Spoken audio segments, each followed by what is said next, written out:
Take it a little slower. Wake up, Rick. I'm a different kind of cop. I don't wanna do your dirty work no more.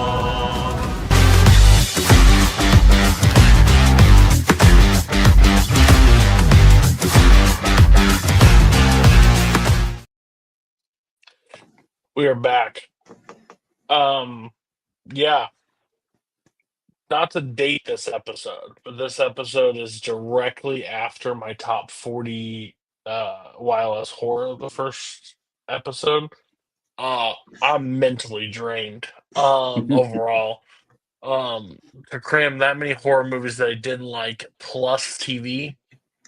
I finished Sopranos, I would say 3 minutes before the was sent out. So I'm fighting on fumes, but I'm here. I'm excited. This should be great. Just to recap, I'll probably recap it for the rest of the season, but we have decided what we're doing for next season. Or the rest of this season. Once this season's over, we will have another one and it will run through basically December and January. But Succession, The Leftovers, and True Detective will be our next one. We are exclusively HBO Max. So one subscription service to watch all these episodes. That will be covered. Succession will be covered by me. Me and Mark have not seen that show. Mark will be covering True Detective, and Matt gets The Leftovers. Kind of like how this show normally works. The show, The Leftovers, not just the ones we don't want to fucking do. He's done Oz for us. Shield is kind of lucky at this point, I would say. The Shield is probably one of the better shows, but like, hopefully he likes Leftovers. Before we went live, I will, just in case anybody wants to know, one day we'll do a ranking system, I think, of the things that Mark has eaten his dinner during the show and like put a tier list of like where they fit. Today, next to him at some point, you may see him go for hot wings and a white shirt. Arguably a terrorist move. But the biggest Don Draper Pete defender on the planet, Mark, how are you? And how was your viewing? I mean, I gotta be honest with you. I feel like I'm relating to you a lot with the Shield right now. I'm struggling. It's really hard not to go forward. In fact, I feel like I'm replacing that with other TV a little bit because yeah, I played a dangerous game about a week and a half ago, and I just put on the first episode of The Wire just for funsies, and now I'm in the middle. Now I'm at the end of season 2, so it is what it is. Mark, we just watched that last year. We just finished it. Like, but you know what?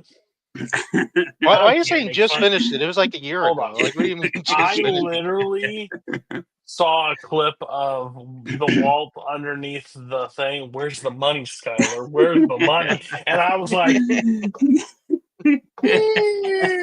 could I start Breaking Bad so I don't watch The Shield? I thought I was crazy. So same boat. I did not have any interest in rewatching Oz, so we're doing good. You know what? That hasn't even.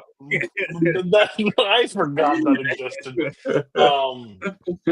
I still would love. I wish my grandma was still alive. I need to ask her a question like, why did you think at 10 years old I need to be sitting there watching Oz? I need to straight. Also, at your age, why the hell were you watching Oz? Oh, I know why she was watching Oz. Matt, how are you? How was your viewing experience? I'm doing good. These shows. There's not really a whole lot of happy joy going on in these shows right now, so not the easiest viewing necessarily at all the time. But we're getting there. The finish line is in sight, so a lot of the shows are going to start ramping up. So I'm really curious to see how it's all going to go, and at least Cody's reaction, of course, Mark's reaction to the Shield. So that's going to be interesting as well too. So, but Cody, other than like having to like sandwich these in between horror films. Which, I mean, you got to watch some pretty good horror movies, but... Some would argue. I had to deal with the whole show with Jack Penchuk. That should tell you that. It is saving me. It is saving me from jumping ahead to watch other stuff. So like I'm pretty good at keeping vague because I have 4 more weeks of that, which will basically put us pretty close to the end of this show. So that's exciting. But yeah, social media was out to get me again this week. Saw a few Sopranos tries, so that sucked. But I was able to skip. So I still don't know anything. Better, but overall, I would say for the shows these week, I think Mad Men is always Mad Men. The Shield I was worried, and then I was no longer worried, so that was good. And then Sopranos started slow, pretty much picked up pretty good. I want to know where the rest of this. I'm more curious of where the rest of the season goes because this is the last season, and like we have some interesting character developments happening. So I'm kind of curious. Overall, episode's not bad for everybody, but we're gonna kick it off. We're gonna go to California. We're gonna deal with Vic's last month, basically, as a cop. He's doing Or really is good it? stuff being a last cop. Well, who knows? I don't know. It's not doing pretty well. So 3 weeks, a lot can happen in 3 weeks. Buddy, you're aging pretty quick in 3 weeks. But yeah, so we're going to start off episode 4, The New Guy. So the guys roll up to a hostage situation at a diner. Claudette meets them there, and she brings Kevin Hyatt with her, who is going to be Vic's replacement. Vic, Shane, and Ronnie go around the back to sneak in. They see a couple dead bodies, and Kevin goes around the front with a shotgun, is able to catch one of the guys. So guys so far really aren't too excited about working with Hyatt. I mean, they got a good thing going. They don't want to mess it up, but change has to happen.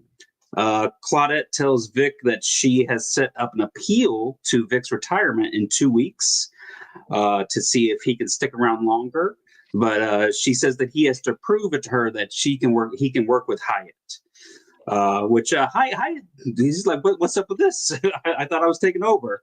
He questions her in private, but she tells him that she just lied to Vic to keep him on his best behavior, and he's gone in 3 weeks. Regardless. Yeah, no one, like, when she said that, I'm like, yeah, fucking right. Like, I didn't believe it at all. I was like, this is just absolute Vic bullshit. bought hook, line, and sinker. He's got a chance. I was like, Vic, you can't be this dumb again. Desperation will do things to you. It looked like Claudette was even smiling while she was delivering. I'm like, she should probably have her fingers crossed behind her back. Yeah, I was like, nope, buddy, you're not doing shit. Corrine comes into the barn to tell the guys about a dream she had with Lem. I got very nervous when she started talking about dreams. Like, no, you leave that over in Sopranos. Keep that out of the Shield. I was like, what a fucking random ass story. I was like, this is Corinne. I know we ran out of storylines for you. Your kid has autism. Kavanaugh tried to bang you, but like, this is where we're going? I don't know, buddy. Danny and Julian arrest a guy who was raping a woman in broad daylight. Claudette gives the case to Dutch and Billings. Dutch finds out that Tina has been reassigned to public relations, but Billings tells her that he didn't have a shot with her anyway, so it's okay. Corrine tells Dutch and Billings about the girl who was raped and shows them something carved "Go Home" into her stomach. They question the rapist, and he claims that she nodded okay when he offered her $20 for sex, but then she passed out. Dutch is reminded of a case they had a few months ago where a woman was drugged, raped, and the rapist told her to go home. So now they think that they are looking for a serial rapist. The rape victim wakes up and helps do a sketch of the rapist, but he's wearing a mask. They show the first victim who agrees on the eyes, so it seems like they are on the right maneuver here. Meanwhile, Aceveda meets with a construction boss guy who gives him a tip about the San Marcos massacre, and he tells him that getting this case solved would really help his career.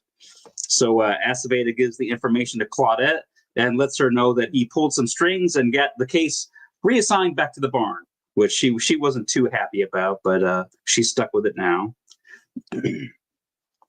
Vic and Hyatt question the guy they brought in from the diner. He says that he and his friends were attacked because they were trying to leave the One Niners gang. And Vic, Vic's, he's feeling in his emotions, so he wants to help this kid get out of the gang life. He's going to help him and his friends. Shane meets with Moses' girl, who he's now kind of using as an informant. And she gives him the information on the One Niner lieutenant who was behind the attack. And Shane, all throughout this episode, he's still kind of having some trouble dealing with Lem's death. Still hasn't gotten over that yet, so poor guy. Moses tells Vic that if the defector's leader dies, that he will let the others live. Vic tells Hyatt that he let Moses think that they have a deal, but in actuality, he's just stringing it all along, which gets Hyatt thinking that maybe, Vic got this bad reputation. It's all smoke and mirrors. He's really not all that bad, which Claudette immediately says, no, don't be fooled by Vic. That's all bullshit. He's a pretty good guy. Please shut He's just a little unconventional, that's all. I mean, come on. He's going to make him think he was doing it, and he wasn't going to do it after all. I mean, that's what we're cops that we're supposed to do, right? Yeah, maybe he just uses that, but that's what the confusion is. Yeah. Oh, nope. Julian and Danny find a dead guy ghost riding a car. It turns out it's one of the defectors.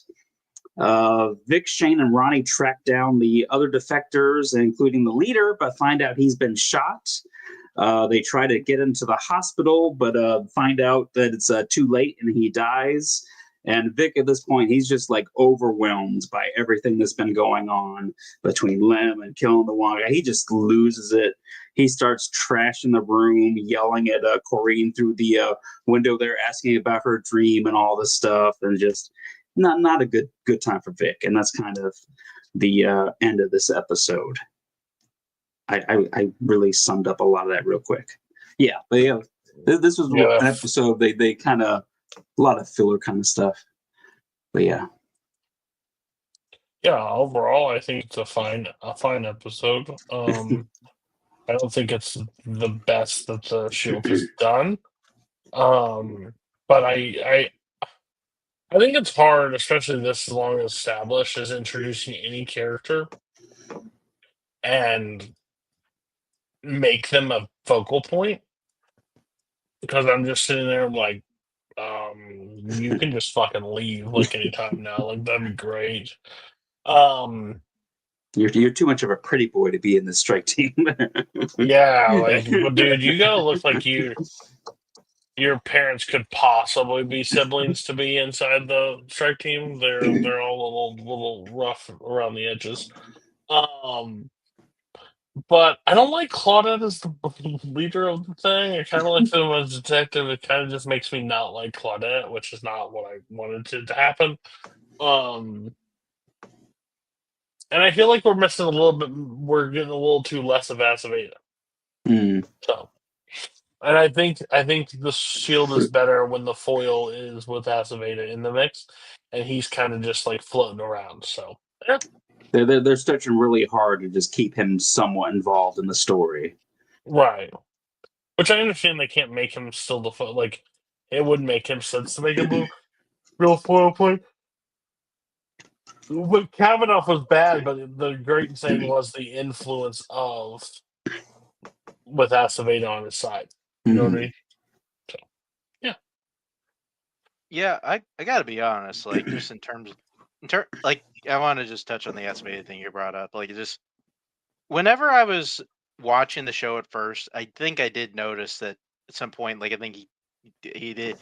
I think he was off series regular or something, and he wasn't the main guy. I was like, oh, I guess he died, or they must have went off of him or something. And no, I'm a little surprised he's still around. To be completely honest, I really thought he'd be gone by now. I like how they found a way to keep him involved, but I am kind of with you. After Kavanaugh's gone, it's I'm not I'm not 100% sure what Aceveda is still doing here. And if he's going to do something, let him do something. But like him just floating around, dropping stuff back off at the barn, just doesn't work. Yeah. I mean, but no, I mean, I think for the rest of them, he kind of summed it up. This episode was setting up stuff to get to other stuff that is, frankly, more interesting. Yeah. And I think we can jump right into some of that stuff. Next episode 5, is Haunts. So it starts off with a guy being brought into the hospital who appears to have been badly beaten. We find out it was Shane. Looks like he got his ass kicked. Corrine calls Vic and Ronnie. He tells them that he doesn't know who did it. They are going to go check and see if there's maybe anyone who they put away in the past was recently released looking for revenge. Could it be the guy, the 18-year-old girl that you decided the one you tried to dick down, and you looked at her and says, "End it now." And somehow you end up with your face swollen. Could it be the same? I'm sure, like, he was just helping some old lady across the street, and like, you know, like just some no goods. Just a one-niner came up and beat him. Yeah, it's like, hey, I remember you. And they just started slugging on him. Like, that was it. And he was able to get the old lady to safety, but like he got all beat up. Yeah, that sounds like something Shane would do. Just trying to help across the street or something. There's probably like 8 of them, because if it was just like 2 or 3, Shane would have been able to beat them off for sure. Oh yeah, definitely. He would have pulled out that inner Cletus Van Damme and just like whooped all their asses. Dude, I don't know if this is like a known thing, but when you drop a grenade in your buddy's lap, somehow it spikes interest with barely legal teens to start like having an intimate relationship with. Hey girl, you ever let off a grenade? Buddy, I just killed my friend with a bone. What? Crazy. But yeah, so he's there. Mara arrives at the hospital to see him and stuff. Meanwhile, Claudia gives Hyatt and Vic the San Marcos massacre case and tells them that solving it will help them keep the barn open, because there's a talk of closing the barn down. Also, Julian joins the strike team. No one cares. No. The audience didn't care. The show didn't care. Oh, but he took Lev's locker. That was the only thing they cared about.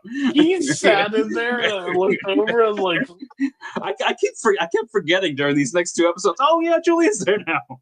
It looked like, I know he's been in the show since season 1, but it felt like they left a crew member in the room during the set. I was like, who is that guy? That guy does not belong here at all.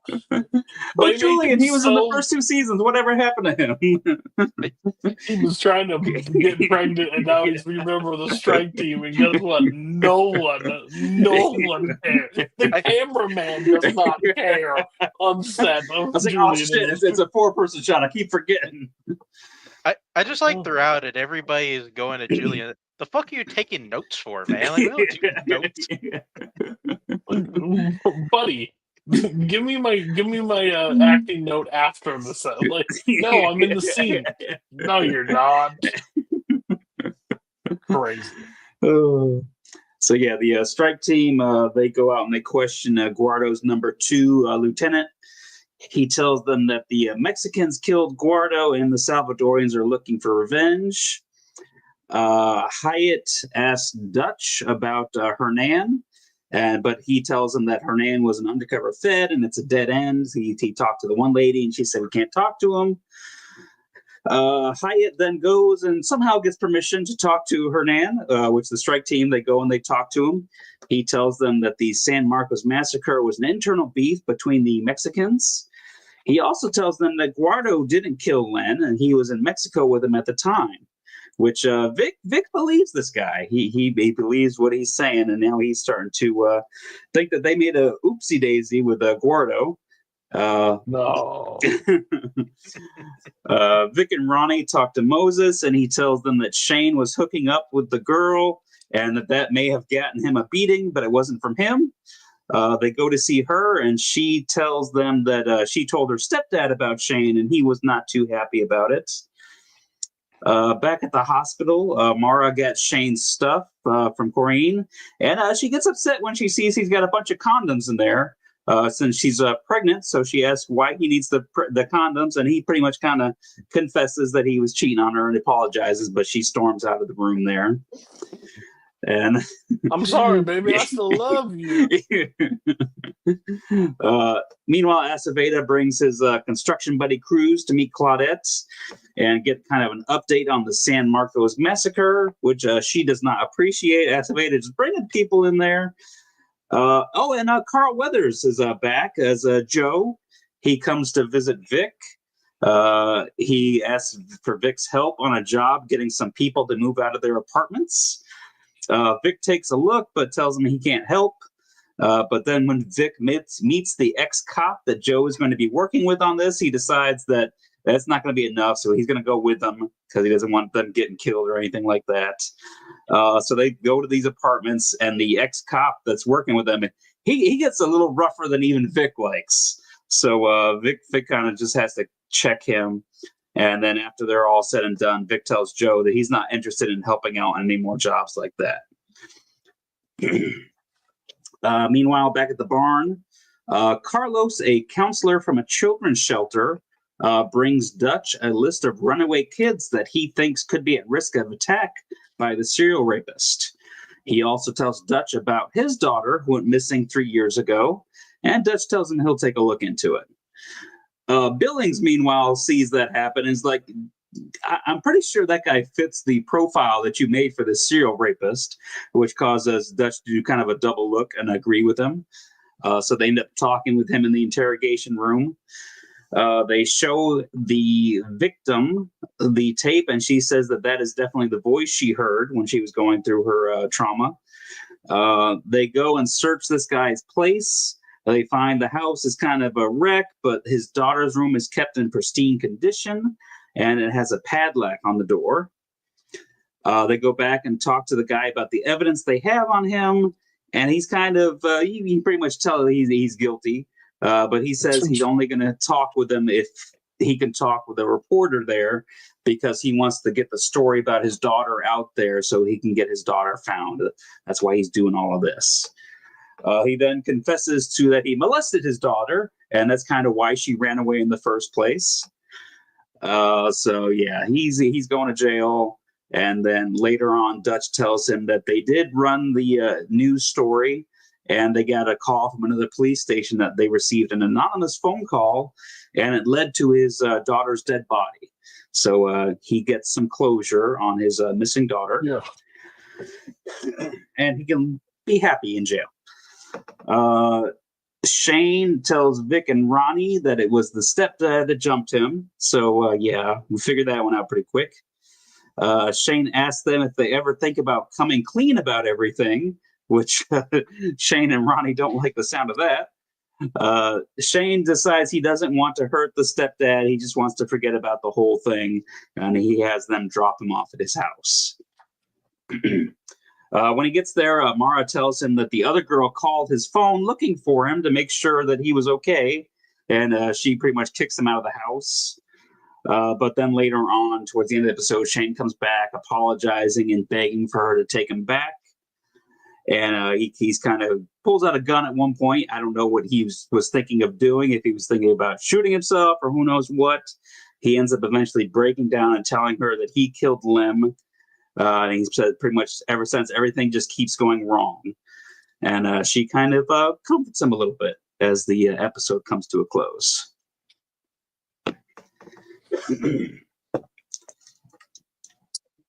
Okay. Yeah, this is weird, man. Because like it's a great moment. I like the moment a lot. Just it's I can understand how Walton Goggins just kind of why he's kind of more of an industry name now today. Like really kind of paved the way for like his success, like in as a especially like in that scene. Although it is weird whenever you think about it that his wife was willing to split up with him for cheating on her, but after he says, "Hey, I killed a guy," like, okay, I guess I understand what you're going through. Oh, you can I stay. killed my best friend. You murdered a guy. Now But that you like, said we'll that, let you back in the house. I thought you were going to say something. Hug the baby. I thought you were going to say something crazy. You know, whatever. I mean, other than that, I mean, fun.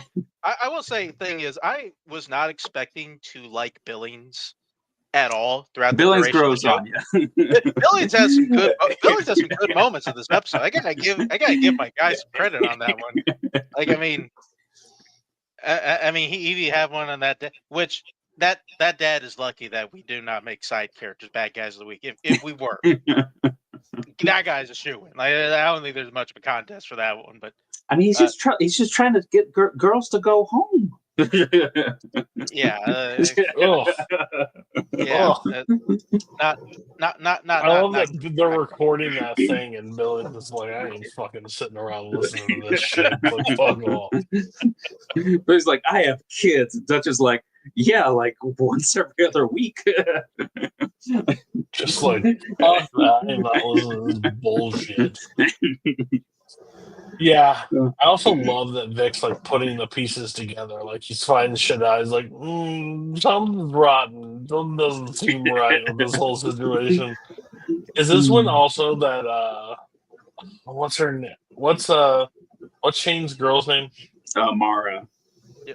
Is this the one that Mara says she like gets a call from the girl? And She called to check on him to see if he was okay.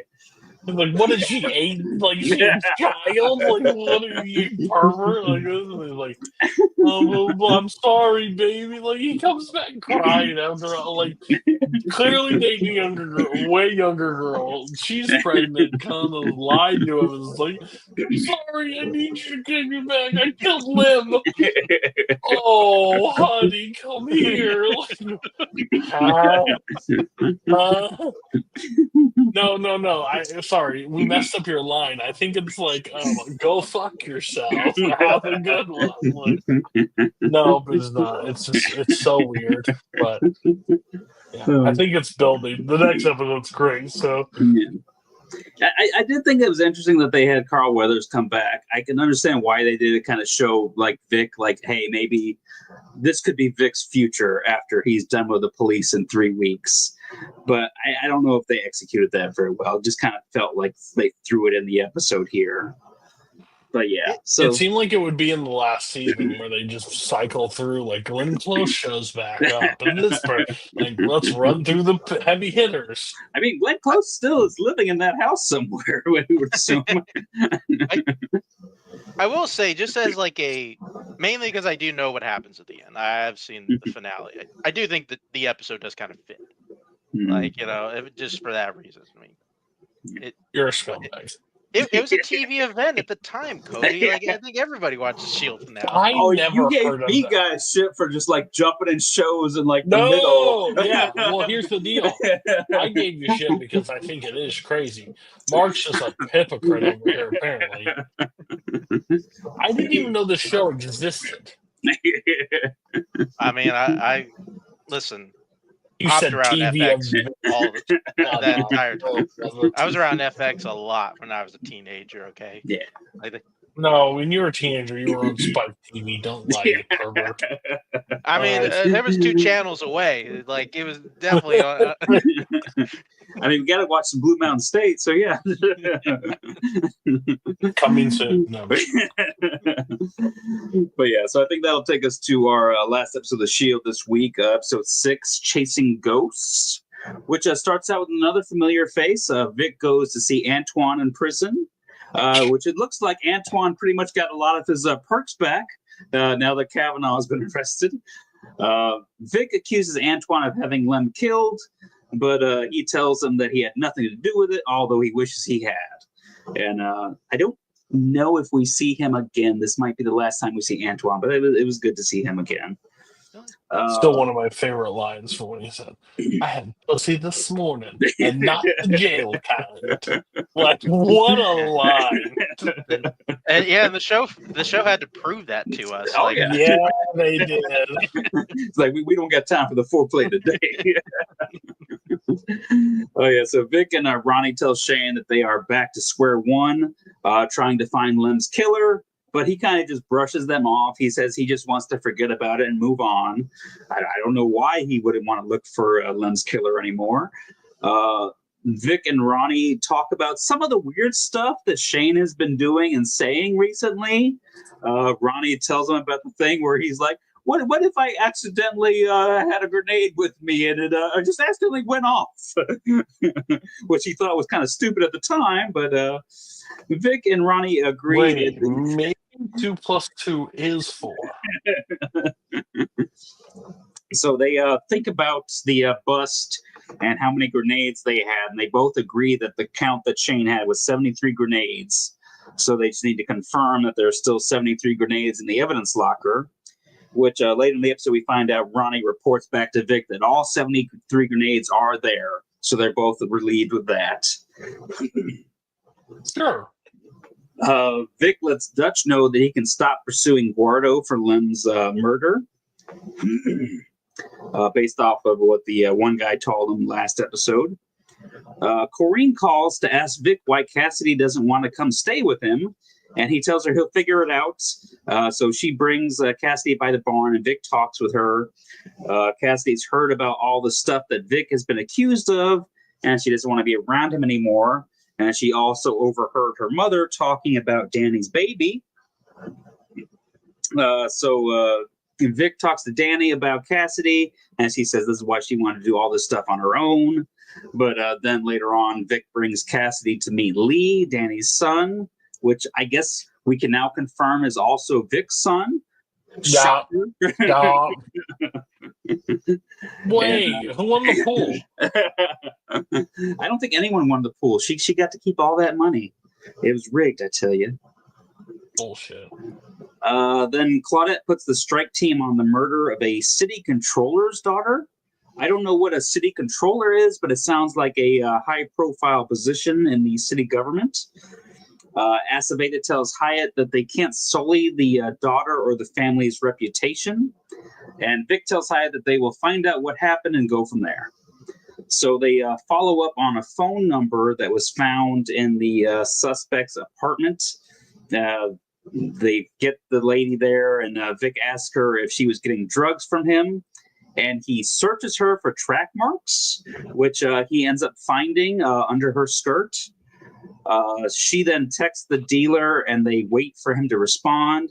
The strike team is able to grab the guy at the meeting spot and bring him in. And he says that, yeah, he hooked up with the daughter for drugs and stuff, but she ended up going straight to the source, a guy named Snail. They give Aceveda an update, and he says to keep it quiet and let the press take the heat for putting all the information out there.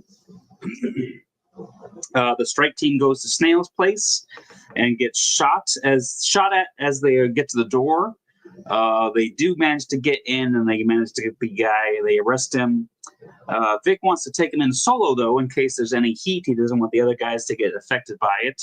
But in the car, pretty much Vic just brought him solo so he could coach him on a story that will help the family avoid any embarrassment. Vic then talks to her father and tells him that he can help paint a better picture of the daughter if he helps with Vic's appeals hearing that's coming up. And he says he'll see what he can do. And pretty much they all just get on the same story about how the daughter, Emily, was just trying to help Snail get off drugs. And she was in the wrong place at the wrong time that led to her death. Tina comes back to the barn. She asked the higher-ups to put her back on the streets because she wants to be a detective eventually. They partner her up with Danny now that Julian is at the strike team. Which Billings continues to tease Dutch about Tina, and Dutch tells Billings to stop or he's going to turn him in for the vending machines. And we see that Danny and Tina already kind of get off to a rough patch already. And when Danny tries to put Tina in her place, Tina shows it's not going to be that easy this time around. She's got some friends in some high places after doing all that public relations stuff. And then eventually Dutch tells Billings that he can go ahead and keep the machines. That way he can keep his leverage over him. Oh, and then a shocking development. Guardo's girlfriend, Nadia, comes to the barn to report him missing. She talks to Dutch, and she tells him about the protective custody that the cops put her in. She tells Dutch and Claudette everything that she knows and IDs Vic and Shane, and that if anything happened to Guardo, they would know about it. So Dutch is like, oh, we got Vic now. But Claudette wants to make sure that they don't want to accuse Vic of being a murderer again and not be able to back it up this time. So again, so they're going to play it a little bit slow this time. So Dutch tries to get Vic in a room with her to see his reaction. Which when Vic does finally get back to the barn, he goes in there. He is a little shocked to see her, but he plays it cool and tells her that he never did get to see Guardo. He never got a hold of him, and that she could have left the safe house whenever she wanted to. They weren't holding her there against her will. Vic tells Dutch and Claudette about that what he did kept her alive, and Guardo was killed by the Mexicans. But it was funny when he first goes back in. There's like, we might as well get Kavanaugh out of jail if you guys need some backup trying to get me. But yeah, so Vic somehow manages to weasel his way out of that whole scenario. Dutch gives Vic Lem's case file that Kavanaugh turned in as part of his deal. And you see Vic reading through the case file and not really liking what he's reading. Ronnie tells Shane that Vic wants them to meet him at Lem's crime scene so they can go over it with the new information. Ronnie tells Shane that he'll meet them there. He's just going to finish a couple of things there at the barn first. So when Shane gets there, Vic tells him that Guardo didn't kill Lem, that they tortured him and killed him for nothing. Vic says that Shane pocketed a grenade before they even knew that Lem was going to turn on them. He also says that Kavanaugh's report said that there was no tail on Shane that night. So pretty much everything Shane said about that night was a lie.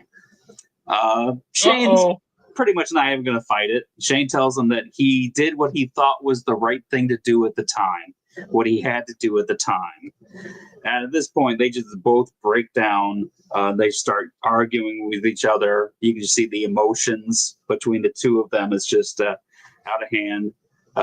Shane says it was either him or the rest of them. And Vic says that he would have spared Lem. And then Shane tells him that he killed Lem so Vic could go to bed at night believing that. Shane tells Vic that he will learn how to accept it, just like he has, and just like Shane had to learn how to accept Terry's death. But Vic says he never will. Vic says that he hopes they kept Shane, and Shane warns him that he has way more on Vic than Vic has on him. Vic tells Shane that if he sees him again, he will kill him. Shane calls him a hypocrite and leaves. And that is the end of our episode. Like, what bullshit are we just here to believe?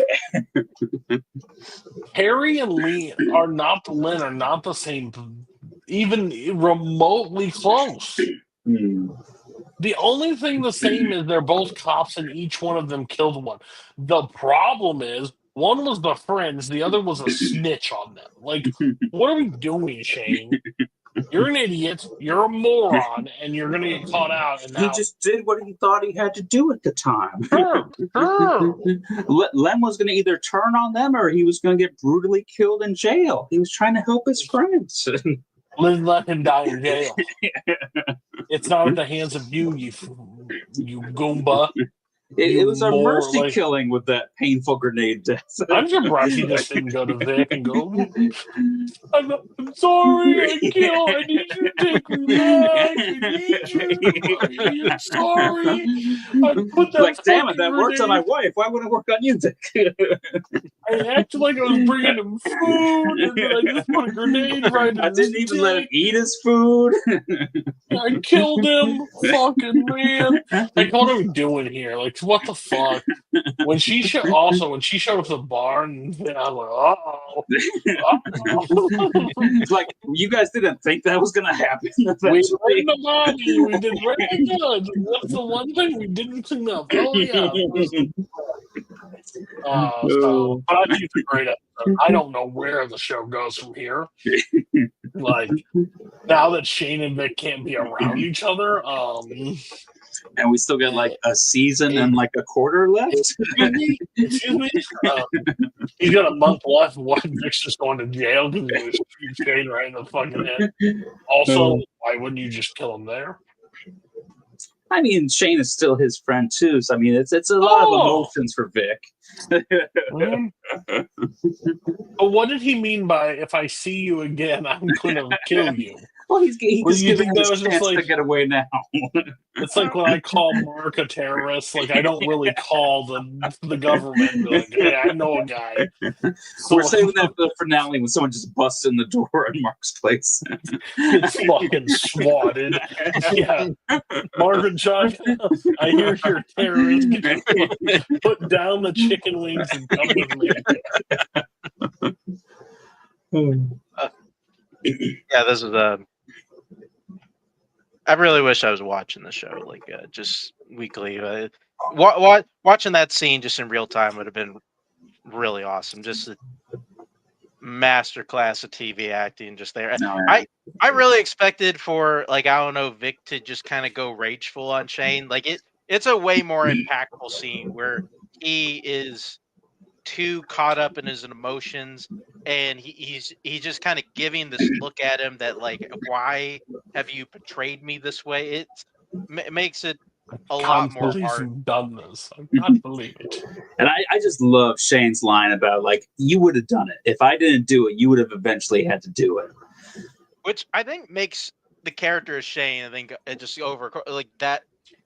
I think it makes him that much interesting because in a way, like Vic has kind of created Shane through a lot of like his actions and the way he's done things. Shane has kind of taken the lead on that, and I mean, has made the wrong decision for a lot of the times. But I mean, like it's not super different than like the type of stuff that like Vic would do. There we go. Oh yeah, he's learned it all from watching Vic. He just puts his own horrible fuck up spin on it.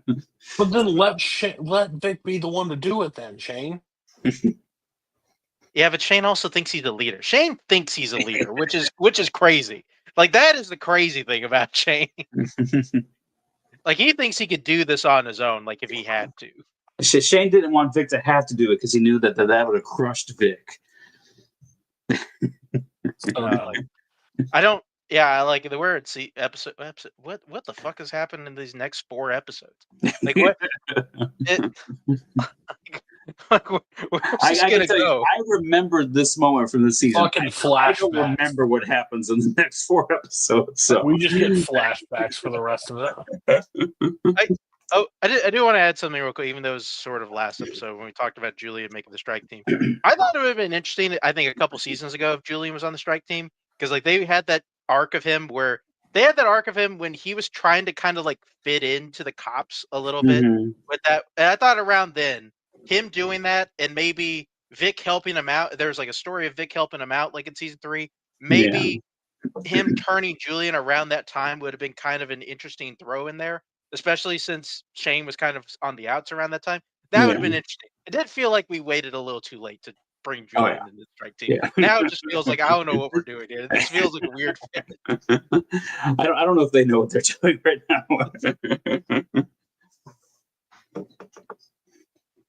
Okay. All right.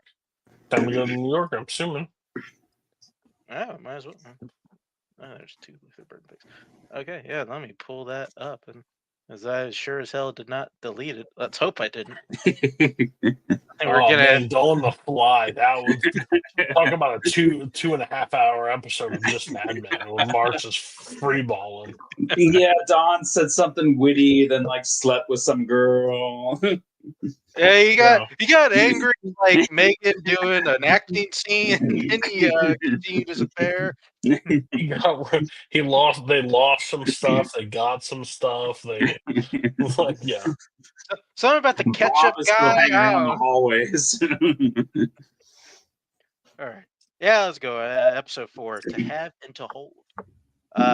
See, Pete and Don, they are meeting in secret at the ketchup guy at Pete's apartment.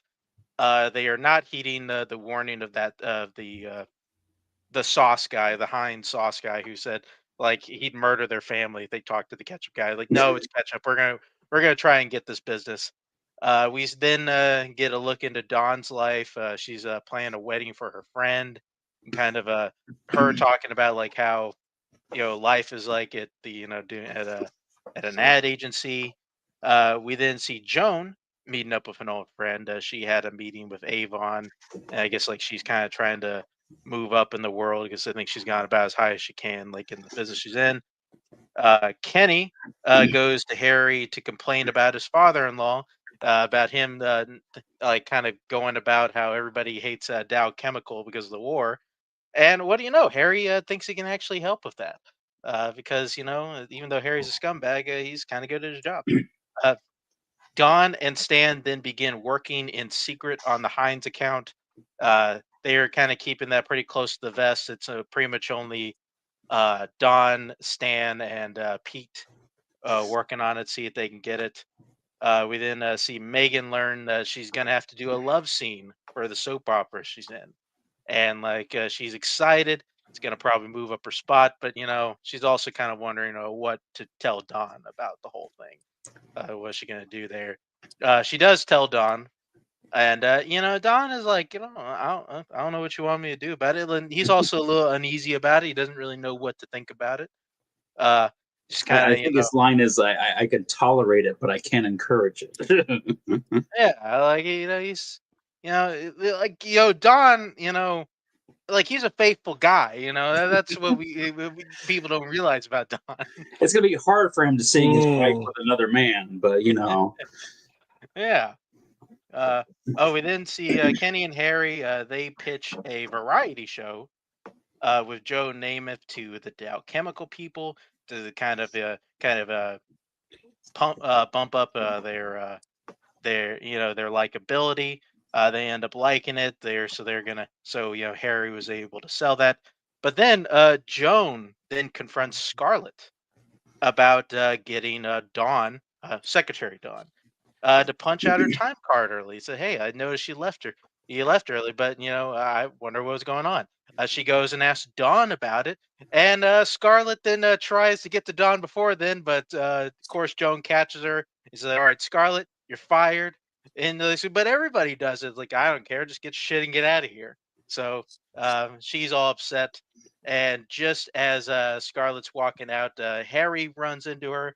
It's like you got to give me some champagne or whatever. He doesn't even recognize her crying, but he gets to that eventually. He eventually confronts Joan and says, "Hey, why the fuck did you fire her? She's my secretary. I don't know why you gotta like rule this office with an iron fist or some shit." And then Joan was like, "I don't know. Do whatever you think is best. I just know that bitch was lying about this." And Harry, didn't really like that all that much because they get into the partners meeting and he just sees Joan talking and he just assumes because he's a narcissist that they're talking about him. And of course he bursts in. He's like, "Listen, I don't know what Joan's saying. It's bullshit. She's like trying to control this office in iron fist like she always does. I know, like I just pitched a variety show with Dow Chemical. You know, I'm able to do my deals in the broad daylight, other than Joan, then that gets everybody's eyebrows raised. And he pretty much says like, "Hey, I want a partnership, and I've actually earned it, unlike her." And then everybody, so he leaves, and the partners were And I like, earned it by the work I've done, actually. Like, something like that.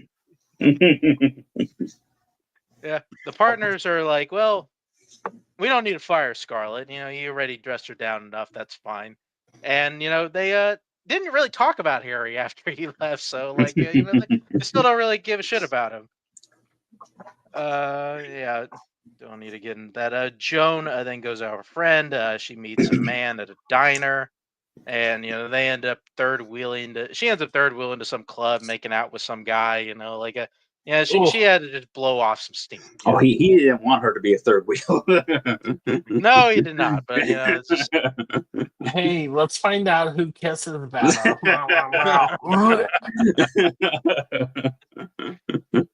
Hey, Joan, get the fuck out of there right now. we then get Don and Megan. They meet up with some TV execs that work on Megan's show, and they're having a nice time, but then they start subtly implying, and eventually not so subtly implying, that they want to swing. They're just like, listen, we just think we'd have fun.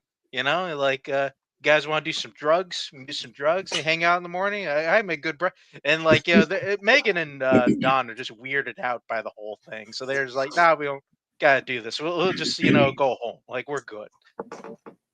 We've been rejected before. It's fine. Like, yeah, you have. What the fuck?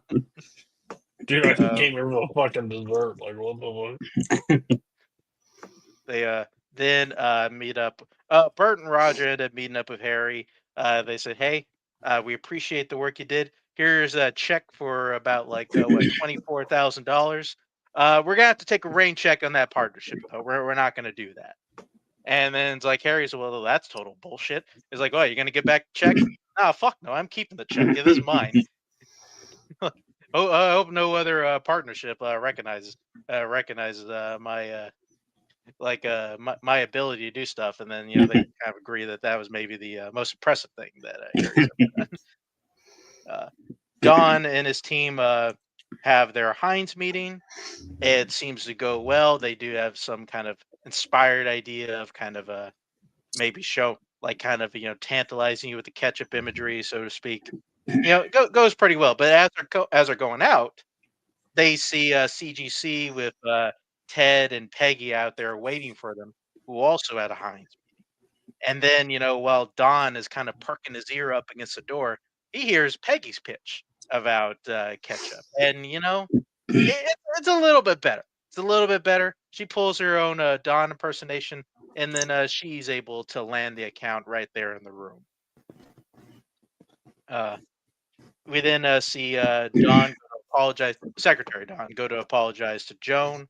And Joan ends up I can't believe that not one writer in that writer's room is like, maybe we shouldn't name Dawn's secretary Dawn. You think that might get a little confusing? But it's funny. It's funny. I don't think you know what humor is, if you think that's funny. It's Dawn, but spelled DAWN and not DON. Mark, I need you to pack your bags and leave. What do you think they're going to do? Start calling Don Donald? You think that was going to be? You think they floated maybe that Dick. idea around? Yeah, let's start calling him Dick. Dick Drake. That fits him way more than Don. Who said that? Yeah. Well, Dawn has to, do the time card stuff now. That will be her punishment. We then see everybody end up at a bar. Dawn and them are kind of reeling from it. Ted and Peggy show up, and they tell them, "Hey, we end up getting Heinz." And they're like, "Well, shit, I guess that sucks." And immediately after that, Kenny comes in and says, "Hey, the sauce guy called and told me that you guys are meeting with Heinz." Told him that's impossible. I know it happens in my own agency. And what do you know? You guys are here doing the Heinz shit. What is this bullshit? Like, what? We had to take a shot. The sauce guy didn't even want to give us 90 days. So, we lost that business too. Didn't get Heinz. We just lost Heinz altogether. So, everybody's kind of pissed off about that. And then we then get a moment with Stan, because he realizes that Peggy was the one that told Ted about Heinz kind of being open for business, and gives her the finger as he's leaving the restaurant. Stan is really growing on me this season. Yeah, it's the beard. He's a different guy with the beard. Yeah, I hated him. Works so much better than I thought he would. Then finishing up, Don, after behind thing, goes to the set to see Megan's love scene for some reason, and he thought she was enjoying it a little bit too much, and they get into a fight about that, It's and acting. he kind of calls her a whore, something about kissing people for money. There's a profession of people that do that. Uh, he then leaves and then goes and have sex with Sylvia, just kind of blow off some steam. Leaving Megan at the set, and that's the end of To Have and to Hold. But he didn't get paid for it, so that makes it worse. he stuck to his principles. Like, Don Draper is such a scumbag. Like, to sit there and basically undress Megan for doing a scene because it seemed like it. Not to mention, prior to this, he's been banging the girl inside his own building, befriending the husband. Then he goes to her set for the first time ever, sees a kiss scene. You like this too much. And then proceeds to go religious shame the girl he's been banging and be like, why do you wear this? Why do you wear this cross? Who do you pray for? Do you pray for like forgiveness after the fact? No, I pray for you. Like, I hope you find peace, you freaking animal. And what does he do? He takes the cross and puts it behind her. Fucking wild. Don Draper rocks. Yeah, I mean, we're watching shows with like cop killers, mafia guys, and somehow Don Draper seems to be the worst of the three. I mean, like, Walt became a murderer, a drug addict, like some kingpin. Never cheated on. I mean, he had some ego problems of his own, but yeah, he was faithful. I mean, Don just has a bit of loose morals. Okay, like it's his upbringing mostly. To be fair, I was gonna say, growing up in a whorehouse probably will affect somebody. Yeah. Oh, let's defend it. Let's just defend it more. I don't even know how to defend it. I got nothing. Like, you're right. Like, Don's he's not a good person. Like, there's no way around that. He's just not a murderer. Like, if he was a murderer, he'd probably be the worst guy we would talk about on the show. I mean, he did imaginary kill that one girl, or did he? I mean, Megan definitely found her. Or he did chase Megan around like a psychopath that one time. Is that the last of your episode? You got more? No, that's the end of that one. Yeah, great episode. Just overall, like, I liked the battle of as soon as they leave, the other group shows up for Hines, and of course Don sits there and listens to Peggy, like, fuck, like, this is over, like, we don't have a shot. And then they go to the bar and they're like, yeah, let's have a drink, and then they walk in and be like, yep, bought it on the spot. It's like, oh, fuck. Like, not a question. Like, and then Peggy's just sitting there smirking and drinking and like walks by and flips her off. Like, this is great, like, overall. And then P has some funny moments coming up though, for sure. Yeah. He definitely has a very giftable. Oh, When Don lets that one account walks in the next, he comes running down those stairs. Yeah, it's coming up. Very well. Well, yeah, let's get through this one. Probably go through this one right there. We got episode 5, The Flood.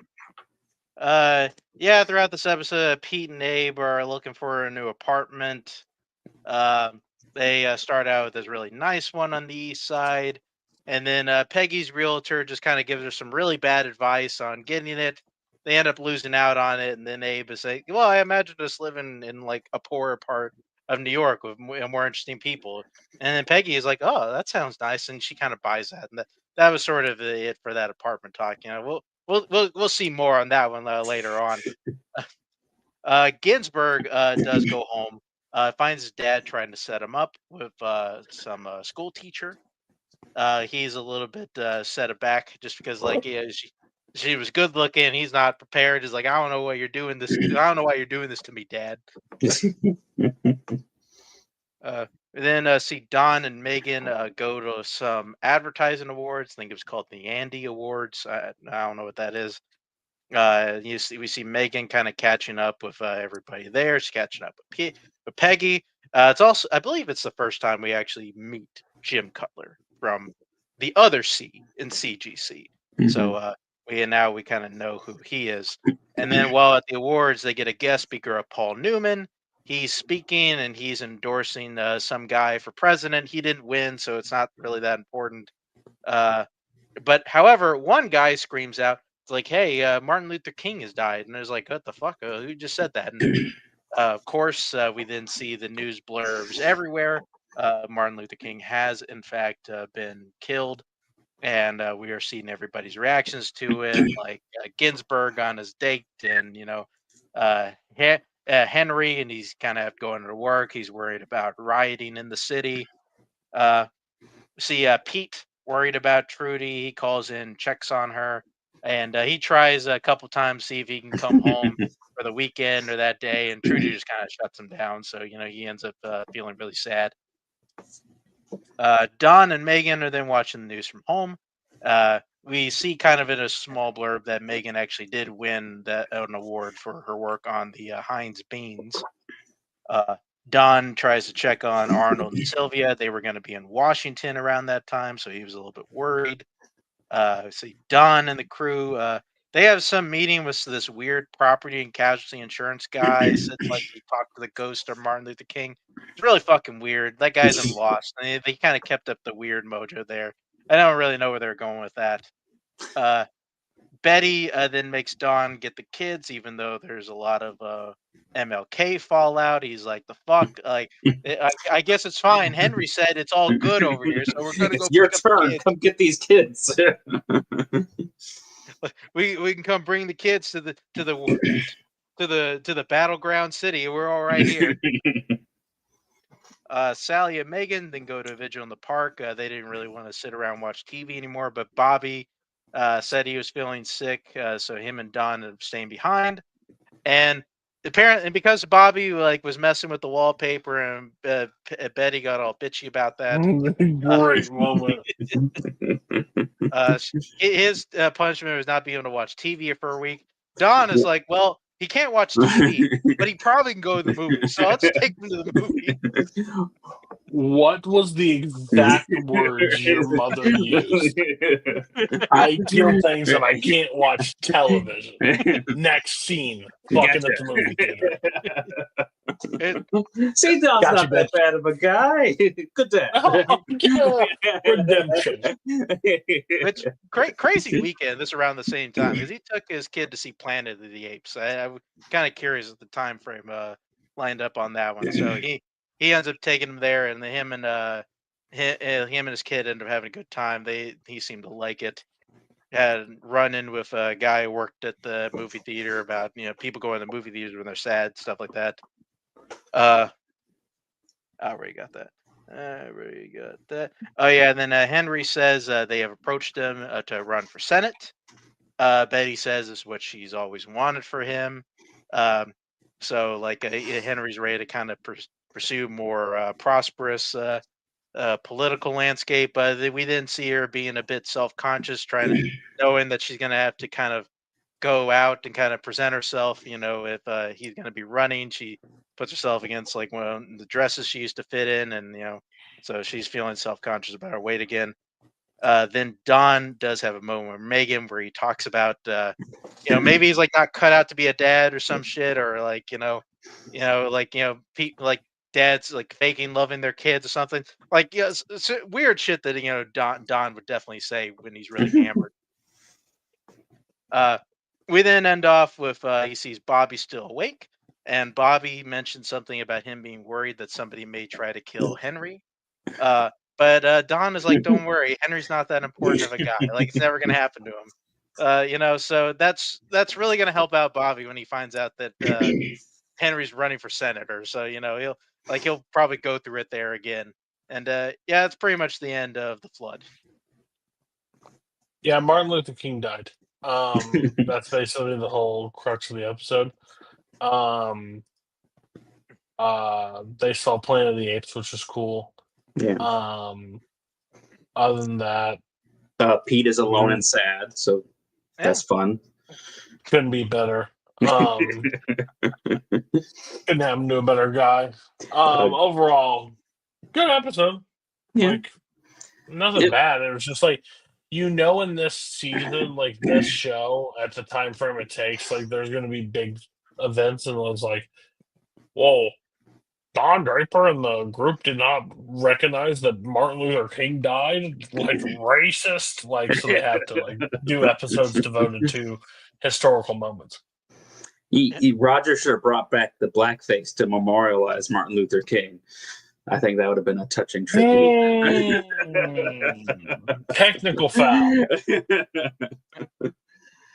Yeah, like you said, they kind of do this the last couple seasons. They have when unfortunately history had like those major deaths, so they kind of have episodes kind of featuring how it kind of affected the characters and kind of the country at that time.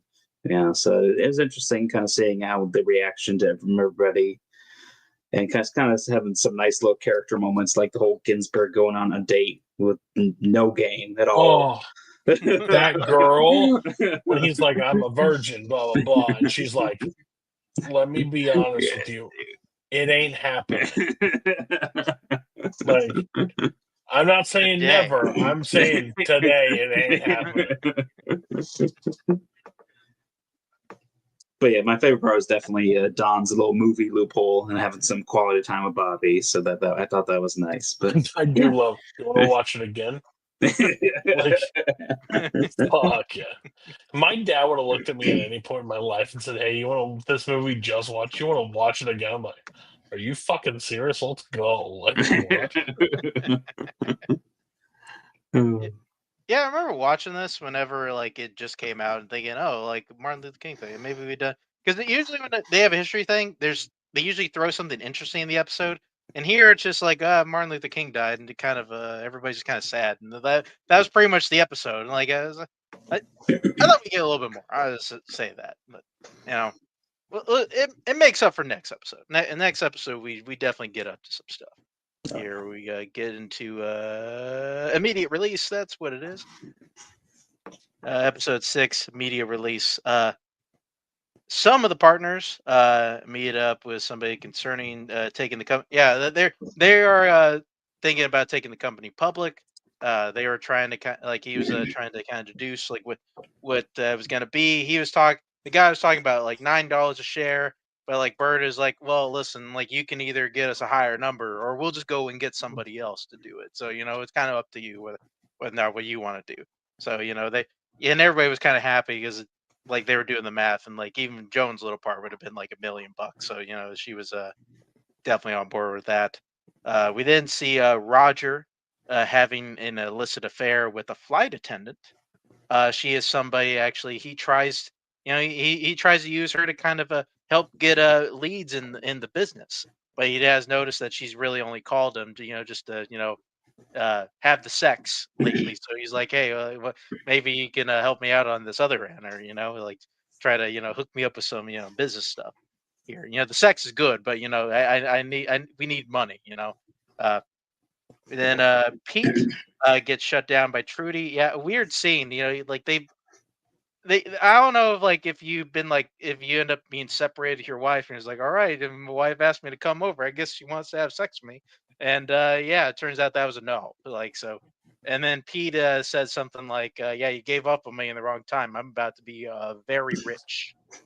And yeah, Trudy didn't really react to that.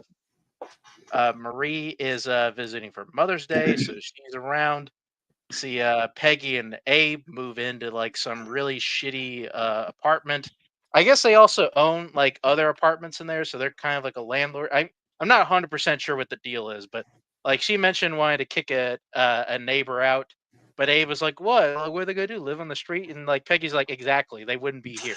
They shit on the stairs. Like I don't want them here anymore." Uh, Don is then informed that a dinner with the Jaguar guy is canceled.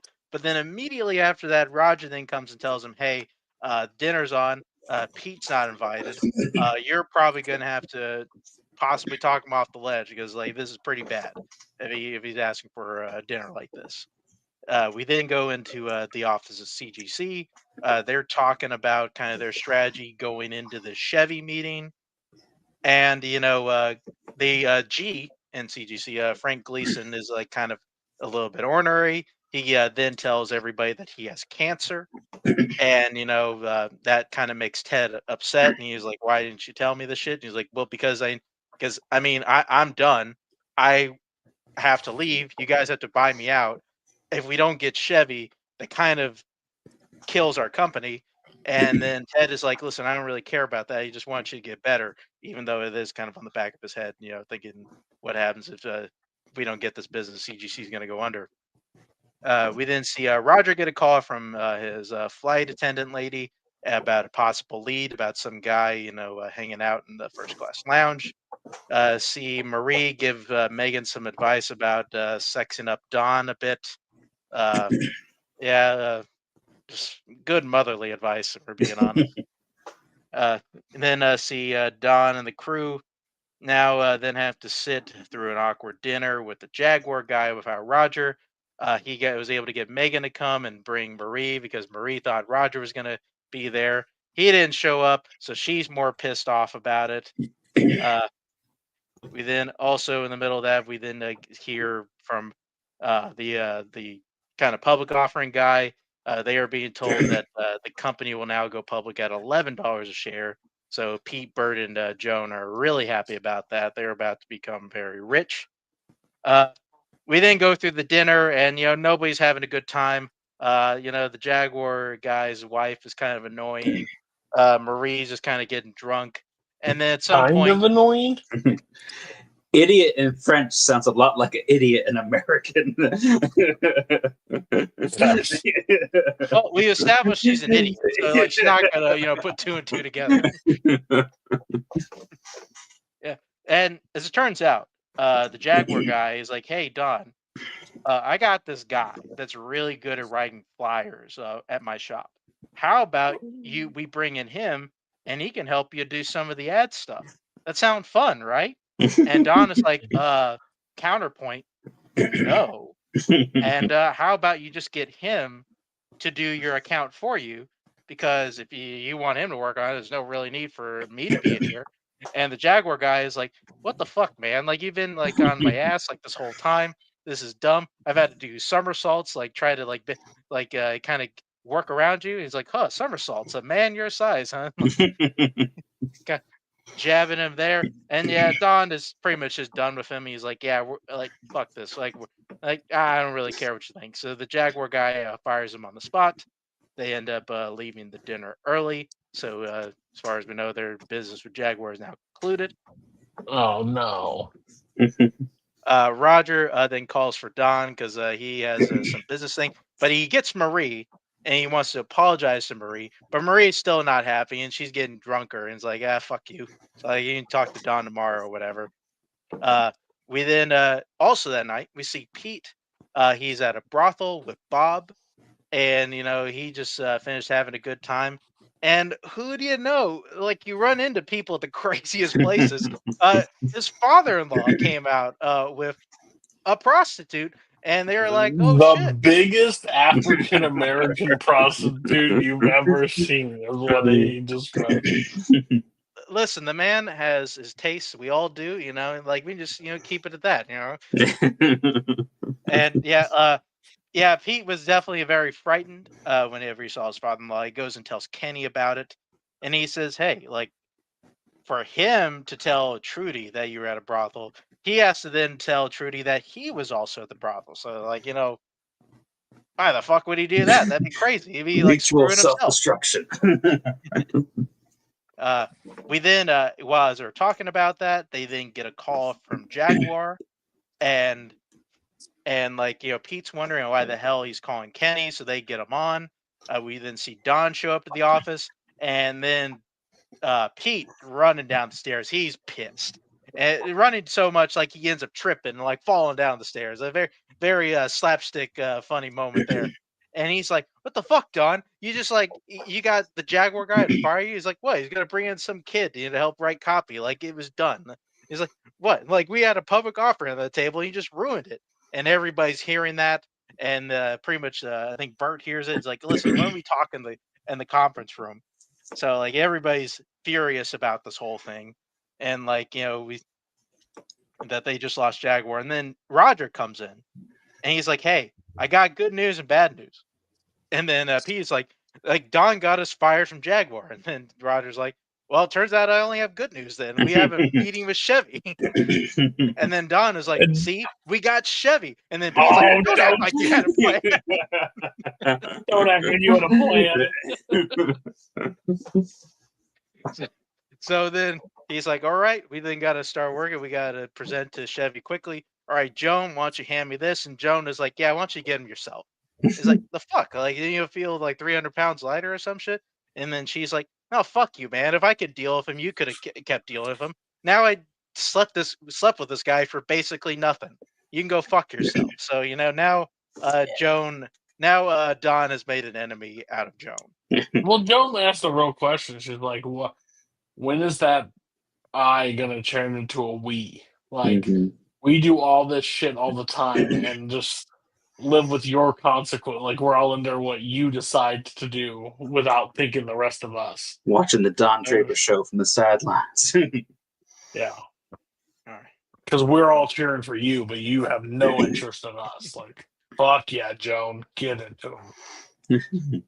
Yeah, I don't have real stand on there. But also, Joan, fuck off. One. Like, None if of we're these being people real, are good people. if we're being real, Don didn't want you to sleep with this guy. You slept with the guy. You got your partnership. At the end of the day, you're going to keep your partnership. Now we just don't have to deal with this fat lard anymore. So why are you mad? Like, calm down. Like, it didn't say, "Oh, null and void. We didn't keep him for 6 months. You're no longer a partner." No, you can keep your partnership. Shut up. Okay. Oh, where am I? Fuck. Oh yeah, let me see. Almost done here. Okay, we see Peggy. She finds Ted kind of stressed out about the Chevy meeting, and they end up having an intimate moment. They end up kissing. So now we got a weird thing there. It's not a weird thing. Ted is the best guy she's ever been involved with, and he's still awful, but he's way better than Abe. Yeah. Doesn't take a long though. And then although as they are heading off to the airport, Pete then gets some troubling news because turns out Clearsill, or no, Vix is just pulling their business. Pete goes over to the office. He's like, "Hey, come on, Tom. Like, what are we doing here?" He's like, "No, fuck you. I know you're cheating on my daughter. You don't I'm not gonna tell on you. I'm not gonna do business with you. So you can just go to hell." He's like, "Well, Tom, you're not leaving me any options here." He's like, "No, you do the right thing," which I laughed really hard when he said that. How long have you known this Pete character for? It's arguably the funniest line on the show. Telling him Pete will do the right thing. Because Pete does the very predictable thing of then telling Trudy that he saw her dad at a whorehouse. So, yeah, that's Pete for you. He had no choice. We then see Peggy complain about the apartment, although she is fantasizing about Ted with Abe. So Peggy is going to be having some issues there. Don and Roger end up making their way to Detroit. Don is at a bar. Ted sees him. He's like, what the fuck, man? Like, what are you doing here? And he's like, what? Like, you're worried about competition? Like, no, man, not that. Like, there's if there is like a big, it's like me and like a couple of big businesses, I got a shot. But if it's a small business, and a big business, we're fucked because like they know our creatives better. They're just gonna take our creative, and then they're gonna end up, giving it to the big guy. So like we're screwed here. And then Don realizes that, yeah, I guess you're right. We're just kind of shit out of luck here. And they end up bouncing their ideas for Chevy off of each other. They're like, we got some good shit here. How come like we're like kind of they're kind of wallowing in self pity, but after a while they realize we got the creative. We just need the company. What if we join forces like the mega powers and like Don is like, I mean, I guess we could do that. Like our Don is like coming up with the idea, and Ted is like, what about the other partners? Like, I don't know, they're not. You don't see them at this fucking bar, do you? And and so Ted is a bit intrigued by this. He's like, well, I mean, we gotta I don't know if we want to do this, but we got a fucking lot of work to do. You better stop drinking. We gotta get to it. And so they then try to concoct a plan in which they are going to pick an idea that they can present to Chevy, while also kind of putting this idea out to Chevy like it's their idea to have CGC and SCDP merge. So they go into that meeting, and turns out it must have worked, because then we see Peggy go into the office the next day to check in with Ted to see how it went. And who does she see sitting there? Good old Don. He's like, yep, we got it. SCDP and CGC are now one company. And look at this. We got fucking Chevy. Isn't that great? And Peggy is like, sort of. Like, I didn't really want to see you again. It's like, don't worry, Peggy. You'll get over it. And why don't you write the press release for this and then make it seem like a company that you want to work for? So we end off as things have completely shifted. They have gotten Chevy, and now CGC and Sterling Cooper Draper Price are now the same company. Yeah, this was definitely the best episode of the season so far. And it's definitely pretty high up from the last season too, I think. I mean, I loved it. I thought all the characters had kind of really good character moments. In the episode, Pete had moments. Joan, Dawn, Peggy's back under Dawn's shadow again after she worked so hard to get out from underneath him. I do love too the Rogers right before they go into the Chevy meeting. He's like, I just want it on the record. I am completely against this unless it works. Which the other guy agrees with. So yeah, I mean, I thought it's great. It's definitely kind of gives a boost of energy back to the show, because now you're excited to see what's going to happen now with all these characters colliding. So yeah, good stuff. Yeah, I think a merger needed to happen, because I cared less and less about Peggy the farther she was removed from them. But she does not seem happy about the merger. So we'll see how that works. And then, yeah, Pete blowing his stack in this episode was next level. Like, Don, what did you say? You're irresponsible, ego, blah, blah, blah. Just rant and raving. Just excellent episode to lead into the next one. So, yeah. Yeah. I remember watching this when it came on, and honestly, up until this point, because I had watched up to season 5 basically like on Netflix, and then I kind of started watching it week to week. And honestly, before this, I was really debating before this episode, I was debating whether or not this is a show I needed to watch week to week or not. Then this one came out, and like watching Pete lose it, and we have a whole like paper again. Like, okay, like we're good. Like we can keep going with this. Yeah, so woke up this morning, got myself a gun. We're going to Sopranos. Episode 4, fleshy part of the thigh, which looking at that now, really funny. One of the grossest starts of the episode, basically. We get to see fucking Tony changing out his wound in this thing, bleeding, sweating like a fucking stuffed pig. And then the doctor, I also love the doctor was just like having none. She's like, Doc, I had these dreams and blah blah blah. He's like, yeah, that's normal. You'll be fine. Yeah. Carmela brings him a dinosaur book. Janice visits and annoys them. Like he's not living the greatest life together. And then fucking Mark with I think is Janice's like old friend, the church. Have you heard the news? Have you heard the news? He's there and he starts like talking, and then they bring a preacher in that looked like the devil himself. I don't know what the casting was. It looks like it's like Warwick. It's like somebody wearing human skin. It looks like Warwick Davis was put into like a human, like the leprechaun was put into a tall body. His face, his eyes were black. I was like, this dude is literally the devil. This is crazy. Like, yeah, I was pretty church with that guy. Like sat there. So they end up treating him. He had surgery. He got better. He's going through it. There's a guy. Tony, they're selling a part of the business, or like the guy.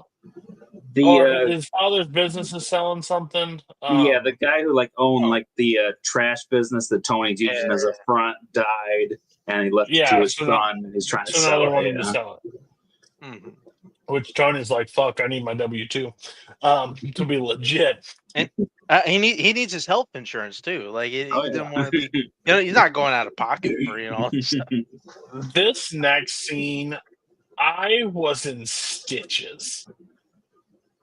Tony Walnuts goes and visits this lady, the nun. Like he tries to like cover over his legs because he's disgusted by her. He buys with these new shoes. Oh, the traction's bad. We got new shoes for you. Everything. He's like, oh, they're too fit. No, they're perfect. Put them on. And like she's like, come on, speak up. He's like, I was a bad girl. I was a bad nun. I had you were my son. And his face was like, excuse me, what? So Walnut has a different mom. Carmela, like Tony also like starts befriending people like in the hospital, basically. Like there's a rapper in there that's been shot or something wrong with him. He's gonna get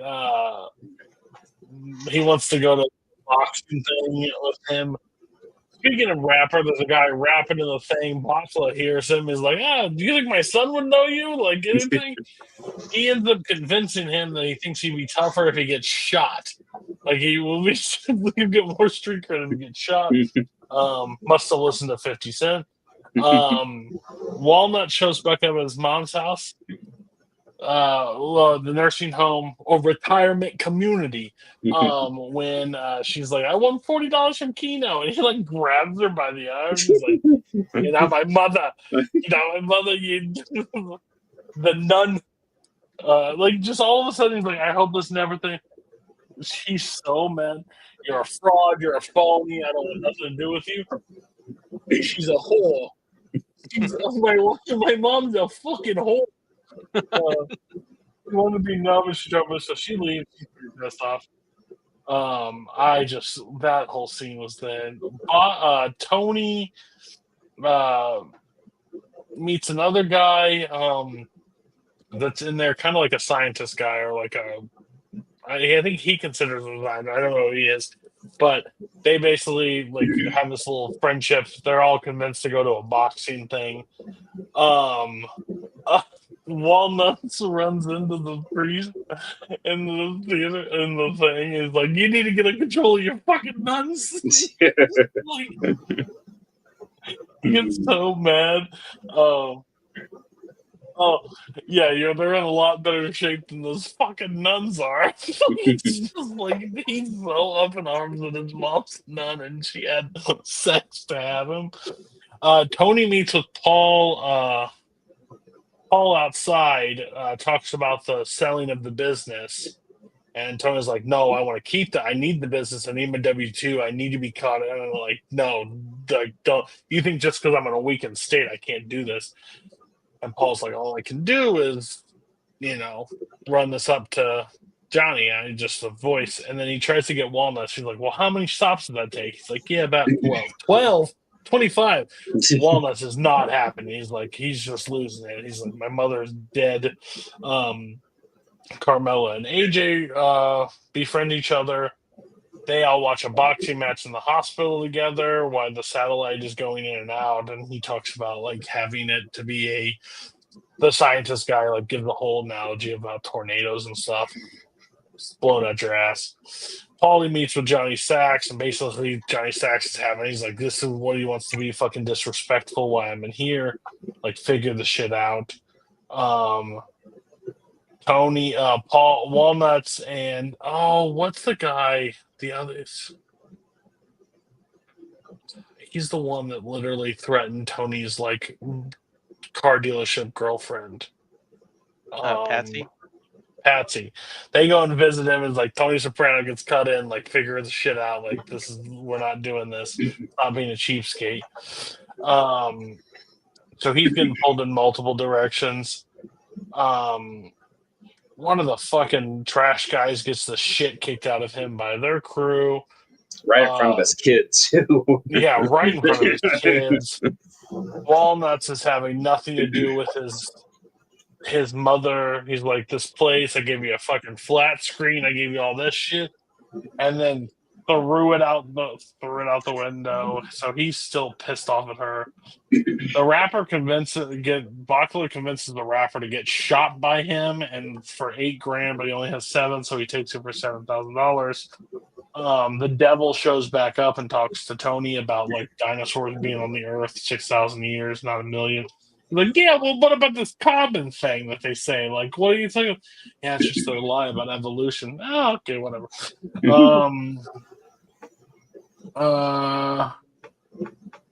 Overall, Tony gets released from the the hospital. His buddy that he met in there has larynx kind of removed, so he's dealing with that. A guy visits the mom of the guy that's business they're trying to sell, the trash. "Please, Tony, like, don't hurt my son." He's like, "I'm not gonna hurt your son. What the fuck are you talking about? Like, everything's fine. Like, I'm not gonna hurt him." Like, "No, please don't. Like, promise me." Walnuts goes outside and starts bawling his eyes out. The security guard ripped money off of Tony while he was there, and Tony said he owes him money. He ends up bringing the money, but Tony says, "No, it's not worth it." He looks at Janice and like says, "Gonna live for the moment," or whatever, like this inspirational quote. Like, Every ugh. day is a gift. Yeah, like, please stop fucking talking. Paul and Tony shake hands that they have an agreement on the sale. No issue. And then fucking Walnut shows up at the pier and busts the guy in the leg. He's like, "You owe me $4,000. I don't care if it's how it happens, debt or whatever you need to get into. You owe me it." And he calls him Mama's boy. Like, oh yeah, Deer Valley or Death Valley. Like, he doesn't give a shit, so he ends up doing that. He's like, "You tell Tony I'll come back for more," and that's how the episode ends. Awesome. It's a fun episode. I think that if Don wasn't so Don this week, I think Paulie would have like a good case for bad guy of the week, just because like this woman who like raised him from a baby all the way up. He finds out that she's not his biological mother. And he like shuts her off completely, and then he feels a little bit bad about it later. So he beats this other guy. It's like, "You're going to give me the $4,000 a month so that I can give that to her without me actually giving her the money." So that way he's going to have it both ways. But it was a really fun episode. Yeah, no, like completely forgot about this plot line. I was like, oh yeah, that's right. Paulie finds out his mom isn't his mom. I mean, and then he reacts to it in a very Paulie way. Like I was a little bit surprised that like Tony didn't like spill the beans on it a little bit. I really expected him to like kind of to say it like especially when they were with a bunch of guys. Like the most he did was kind of give that kind of a veiled one of like where that kid was saying it's like what it's not fair. It's like oh yeah, why don't you talk to Paulie about life being fair? Yeah. But no, it was a fun episode. Like that was really neat. And then kind of Tony like going back to Phil about like getting his W-2 and his life insurance, like silly thing to kind of go back and forth on. But no, it was a fun episode.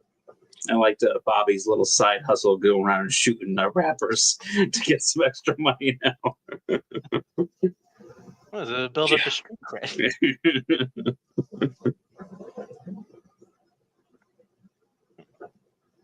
All right, then we're going to episode 5, Mr. and Mrs. John Sacramone requests. Basically, Johnny Sax wants to get out of prison for his daughter's wedding. That's the main crux of this story. A bunch of people getting invited to the wedding, including the one of I don't remember the short guy. I know he plays by Frank Valley, but he gets introduced. He gets invited to the wedding, but Johnny meets somebody and they basically said before him is like he wants to teach his daughter's weddings. Like, did you get to go to your wedding? Well, did your dad get to go to your wedding? Yeah, but he's stacked up 46 charges of fucking murder and all this stuff. But they granted 6 hours. Marshall has to go with him, lie to metal detectors, everything. Like, but yes, we'll prove it. A big brick shit house guy comes over to pick up Tony. I was like, Carmelo's going to cheat instantly. Apparently not. Tony just keeps staring at his muscles, and he's like, hey, what do you like? Do you free weight? Like, what happened? Do you free weight? It's like, yeah, I used Tony to be. That's going to hook up with him. Yeah, Tony looks like he's about to fuck this dude the entire episode. That's next episode. But overall, he sits there and he's like, hey, like, yeah, I used to be able to bench 300 pounds. Like, I'll put you on a workout. He's like, yeah, don't worry about it. Car cuts him off. He zooms up. He, like, wants to get out of the car and find him. Tony grabs him, like, dude, calm the fuck down. Tony has a whole meeting with Jennifer, talks about everything going out, about the situation. We're in a better spot, but AJ flunked out of college, so he's out of it. Janice and him are on better terms. He won't talk to his uncle for any reason. Tony comes back to the group at the butcher shop for the first time. He gets a fucking sandwich and does the most princess bullshit I've ever seen in my life, where the onions. So somebody has to come and scrape the onions off of his fucking thing for him, like he can't do it himself. But he like has a different perspective on everything. They're sentencing on where to do with fucking Groucho Marx Jr., where to put him. They want to place him in a place to get better while he just stares at TikTok boxes. Johnny Sax is like planning out where the table goes, and everybody says, he goes, oh, you want to sit him next to Uncle blah, blah, blah, where he comes in with the Haitian boyfriend. Like, what are you doing? And then he looks at his wife and like, what the fuck? Like, what are you guys doing? Like, why didn't you figure this out? He's like, I haven't had time, John. Oh, yeah, like, I'm idling the fucking hours away here like this. The one daughter that's not overweight in the group is like, do we all have to talk about food every time we're together? I had a good kick at that. Paul comes and meets with Tony at the thing, talks about he wants him to take out Frankie Valley, whoever that guy is, the little Carmine guy.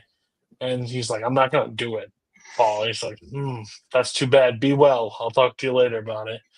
But the rest of the group is not really receptive of Paul at all. He goes upstairs. He doesn't feel that good, so he has to go lay down. Junior what's his name? Christopher is he meets with two guys at the club, but I don't know what they can have a conversation about.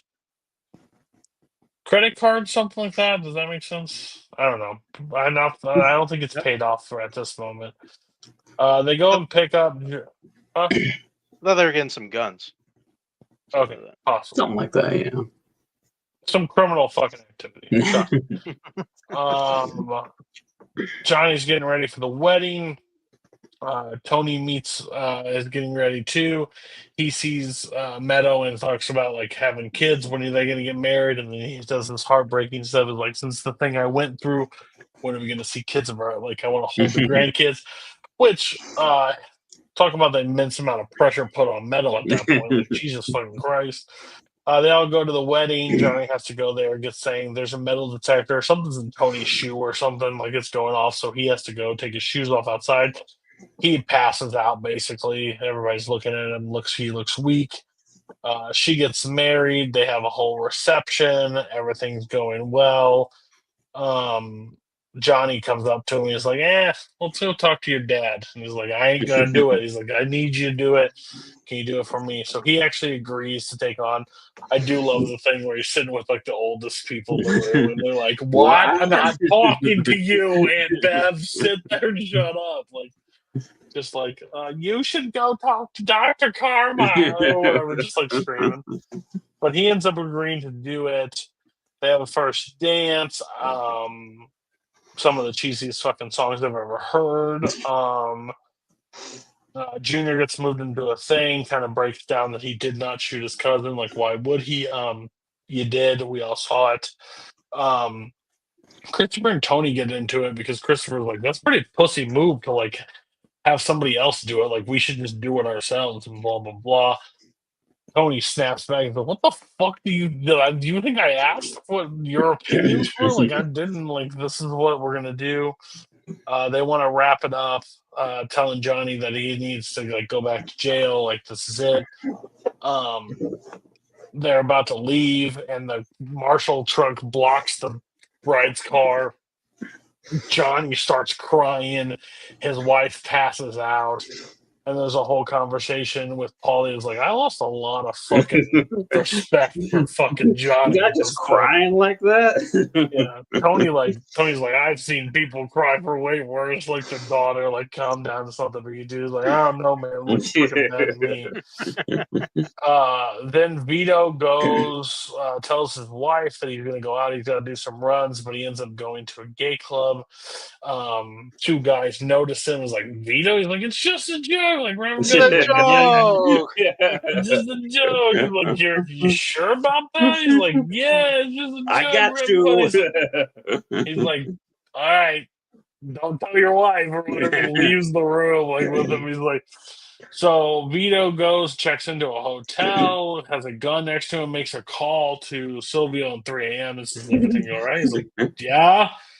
Besides you calling me at 3 a.m., like, what are you talking about? Like, yeah, we're good, no big deal. So he ends up leaving. And he has a gun. So I thought there was a different thing that was going to play, but we'll get into the next episode why I thought he was going to take his life. That's what I thought. Like, gun next on the thing, calling the last person. But Silvio, when he called Silvio, then it kind of didn't. I'm sure if Silvio had told him, was like, we're coming for you or something like that, he might have killed himself. But yeah. But then the final scene is Tony keeps staring at that guy's muscles, and he finally looks at him because he talks to Jennifer about no one respecting him. More people are calling out as like standing up against him, telling him to like call him out on shit. So he keeps looking, and he's like, I told you not to slam that fridge. He's like, I ain't getting the fridge. He's like, now you're telling me you're lying. Beats the living shit out of the guy. And then Tony ends up throwing up, but he feels like he looks in the mirror and he's like, I got a little bit of I reestablished my dominance. Yeah, but he beat the poor guy's ass for no fucking reason. And that's the episode. Thoughts? Yeah. I mean, it's a good episode. I liked all the stuff with the wedding and the marshals and stuff, and Tony having to take his shoes off and getting embarrassed, and then Johnny Sacks getting embarrassed there at the end and everything. And Tony kind of getting back in the swing of things. Like you said, people are kind of second guessing him, wondering if he's still up to it. So he's got to put on a little display at the end. And then, of course, Vito getting caught, kind of setting up the next episode and stuff. So, yeah, pretty solid. I will say I forgot about the storyline of Paulie finding out his mom was his mom. I did not forget about the Tony having to beat up like some dude for no reason whatsoever. It's gonna be like I gotta show my physical dominance over all these guys, so they don't try to step to me here. Mm-hmm. Like because I don't know what's going through Bobby's head. Like if Bobby sees me as weak, he's probably gonna try to whack me or something. Like can't have any of that. Which that was really funny. Like just kind of all that going through like Tony's head the entire time. I was like, man, I just got to show these guys who's boss. Just beat the shit out of some guy. It doesn't matter. And then we get to the Sacrimony wedding, which a number of good stuff in there. Christopher questioning him, and like we had that just silly scene where him and Johnny are trying to talk through like this hit while they're at like that old folks table. Then of course like the cops are like ruined like his daughter's his daughter's drive away. Just like, all right, 6 hours on dot. We gotta get you out of here. That includes travel time. No, that was a fun episode. I liked it. Also one I honestly thought like at least him beating the shit out of the guy. I thought it was a little bit earlier. I thought it was like episode like 3 or something. So I'm surprised here. You forgot that he was in a coma for like 2 episodes.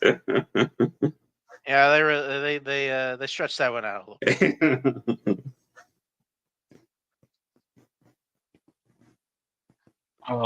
bit. Okay. Disclaimer. Probably the most not of the time episode in a really long time, but it's live for it. Basically, episode starts. Tony just still in the backyard reading a magazine, like relaxing. Then we see Vito in his house with this woman. I guess this is his wife, right? No, it's not his wife. No, that's Definitely his mistress. Yeah. Mistress. And he's like talking about we don't do anything. We damn sure don't do anything else. And then Vito's like, "Is that all you think about?" He's like, "You haven't fucked me in over a year. Like, what are you talking about? Like, nothing's happened." That's kind of the whole point of a mistress. Yeah. What, are you just doing it for companionship? That's fucking weird. Which is kind of crazy if he just has this woman that he hangs out with sometimes and like pays for her apartment. Like, why would you be doing that? That's crazy. Like, that's a beard on top it's a cover up of the cover up. It's like, what, buddy? You don't need to do. Everybody else has got one. I gotta get one too. Christopher basically tells Tony that he agrees with his play. He's like, "I'm glad you came around to it." Tony apologized to the guy who beat his ass and gave him money. Christopher's at a meeting and he sits outside and they start talking. So the kid's cousin is like, "Hey, by the way, that big guy, Vito, he was at a gay bar the other night, dancing with a guy with nipple rings and like doing all the stuff and like, yeah, like it's pretty big, dude. I've never seen." And Christopher, "Get the fuck out of here!" Like, "Oh, I'm serious. I've never seen this quick power walk into the bottom thing when they drive into the bottom thing." And the guy that is not Christopher goes, "Oh, Vito is a Vito like man," like says this like outlandish line. And Walnuts is like, "Whoa, whoa!" And Tony's like, "What did you just say?" It's like, "Hey, it's true." He's like, "Apparently, Tony, he was at this bar. He was dancing with this guy on official business in a gay bar." And the guy goes, "You haven't even said the best part. What's the best part?" He was dressed like a sailor or whatever, like the village people with the hat, the chap, stuff like that. He's like, and then Walnuts goes, fuck it. And Christopher keeps going, "It's a legend." And he's like, "I don't fucking believe it. Sounds like fucking slander to me." Like, just yells at him like it doesn't work. But they're like, "Wait a minute. Like, if this is real, like, he's a married man with kids. Elton John was married." And he's like, yeah, Rock Hudson too, if you think about it. Like, it makes a little bit more sense. Get him on the phone. He's not answering the phone. Like, we're believing kids from Yonkers. Like, what are we talking about? We see a little bit of Meadow working downtown, like doing the entire situation with that. Um, uh, yeah, the whole thing. He goes touch back to the credit card stuff. Um, he and also another just racist line that ends up happening is like, "Hey, those two Arab guys, the credit cards." Are like, "Yeah, what about them? You think they could be Al Qaeda?" Like, just straight, like, just this episode, just no all gas, no brakes, just nothing. Uh, um, uh, somebody runs into Vito and they see a thing. They're looking for Vito, and they're like, "Hey, Tony's looking for you." He's like, "Looking for me?" He's like, "Yeah, he's called you for weeks. No one's talking. Like, no one's listened to him." Um, and they're telling him he probably needs to go in. And yeah, Vito has no intentions to following these guys at all. He drives away like and like so he pretty much knows what's happening now. Christopher's talking to a guy about the hit, and then basically at the end, or he got drugs. I don't know if he's doing the hit. But he all of a sudden brings up Vito, and he's like, "I heard Vito's running up the Hershey Highway." And he's like, "What the fuck? Where'd you hear from that? That's something I'm hearing." So they have it. Tony's getting phone calls from Paul or whatever. He ends up throwing the phone out. He ends up fucking running over a tree. Car breaks, so he has to walk in the fucking thing. He finally walks to this part of New Hampshire, goes to a bed and breakfast, gets checked in with cash. So he's kind of free and clear right now. Carmela's house project that they put on the thing has been like stripped, and he basically blames her dad for doing it, all of it. Vito's calling in to see if anybody can find the certain person.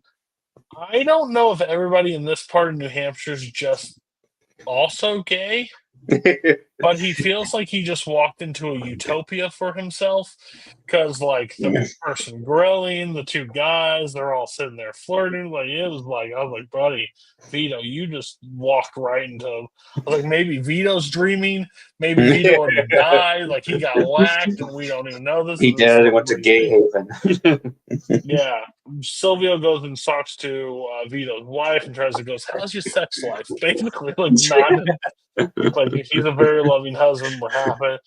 Tony calls his phone again and gets this guy to answer. And he's like, "Where the fuck is Vito? Who the fuck is Vito? You shut your fucking mouth!" Like, they start yelling at each other. I love Sylvia. She was like, "I know woman, and she's not getting laid." Yeah, I've seen a lot of women. That ain't getting laid. Like, it's not even close. They end up sitting out there. So that doesn't get the thing.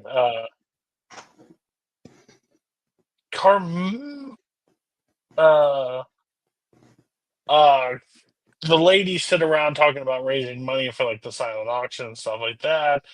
Jennifer and Tony meet about basically him being gay. He's like, "Does that bother you?" He's like, "Bother me?" Like, yeah, it's pretty like not okay with me in that regards. But he doesn't really know. But he's one of his hardest workers, so he's struggling with that. Tony wants to get physical with the wife, but he really can't. Carmela and Ralphie's ex-wife is sitting down there talking. He goes, "Oh, can you believe what the kids? Oh, she needs to get tested." Like, all these wild shit, like to say back in the day. And then Meadow goes, "Yeah, what about Vito?" It's like, "What do you know?" Like, well, I'm not saying. It's like, well, Finn saw him going, giving a security guard a blowjob. Tony walks down and he's like, "Well, you're going to need to hear this." And he says it, and he's like, "Whoa." So they bring him in front of it. it's such an awkward scene. They're all sitting there just like confused and look at it, and then all of a sudden he's like, "So you're saying he did this to the security guard?" Like, so the security guard was going down on Vito, and then goes other way around. No. He was the catcher. He was the Bitch, catcher. not Are you catch- kidding? What a, oh God, no! Like, he's like, I stuck up for him. The moment I see him, I kill him. And then Tony's like, calm down, calm down. He's like, no, I'll repeat it. I'll lie. Tony, like, just he says, sorry, Tony, I got a line. He yelled at you. Vito ends up. Paul comes over and meets with Vito's wife, and basically goes, "There's some reports out there, and it's pretty concrete. Like, we need to get in contact with whether we need to bring him back."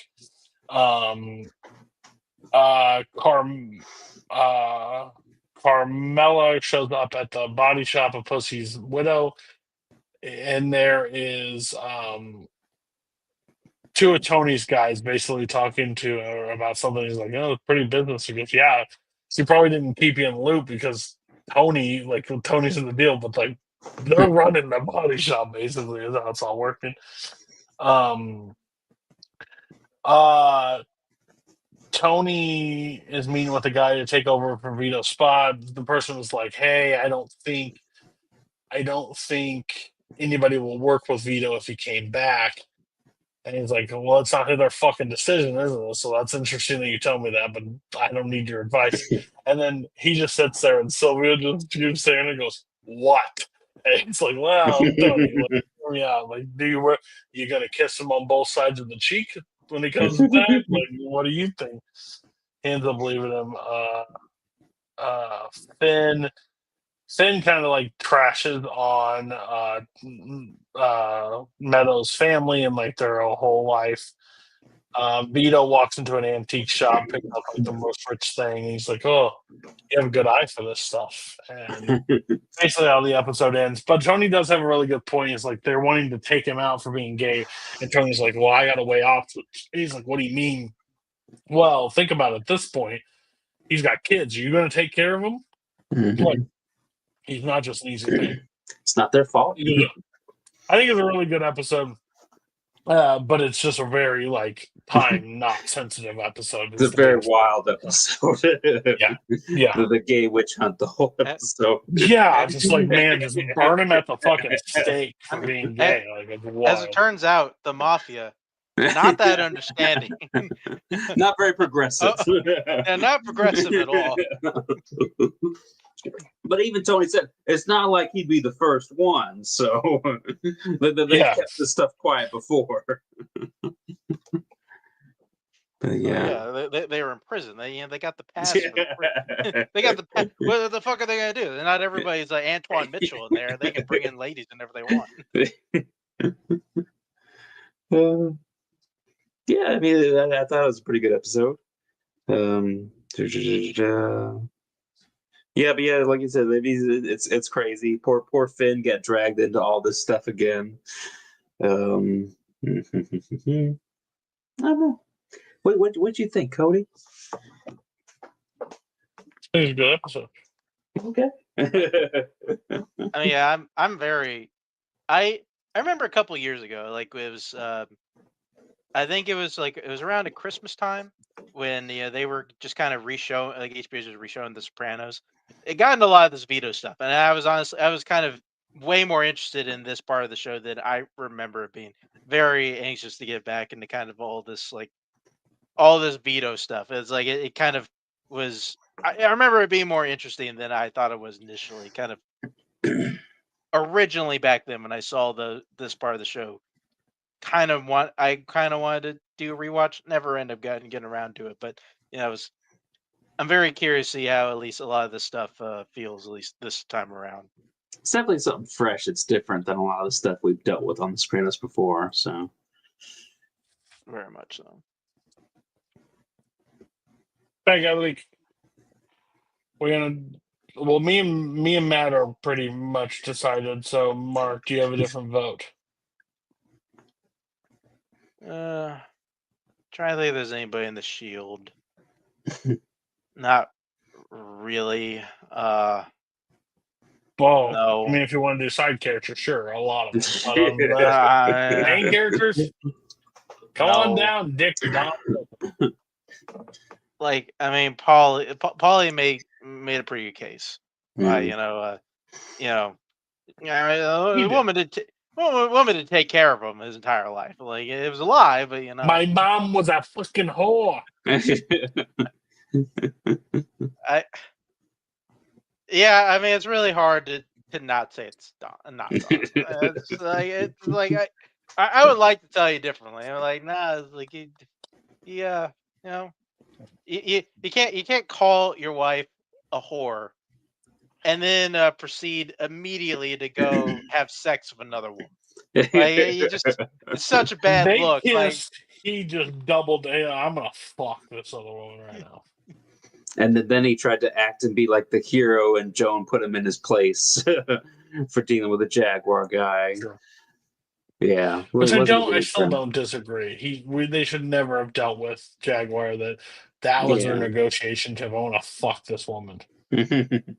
Even though he acted like But at every that other point, man. they'd already Can done I it, see so him? you might as well keep it. He still has one of the best lines. I don't Oh, know yeah. how longer I can sit here without seeing him. All right. That's the episode. We're done this week. We'll be back next week. We have 4 Mad Men, 2 Shield, 3 Sopranos as we continue through season 6. Season 6 for the other 2 will end before Sopranos because Sopranos in the last season. So again, I changed my mind. We will rank season 6 when season 6 ends for them. So they will rank them amongst themselves. Like, I feel like it'll be too confusing to go back in time and try to do them all at the same time. So when Mad Men and The Shield end together, then we will break down that season and we'll put them in the ranker. When Sopranos finally ends, then we'll add that, and then we'll add Shield and Mad Men. Great episode. I was not as fiery as I normally am. I am absolutely exhausted, but we'll be back next week. Not like my horror watching isn't going to slow in any way or shape or form. So, but I'll be back next week. Thank you for watching. Bye-bye.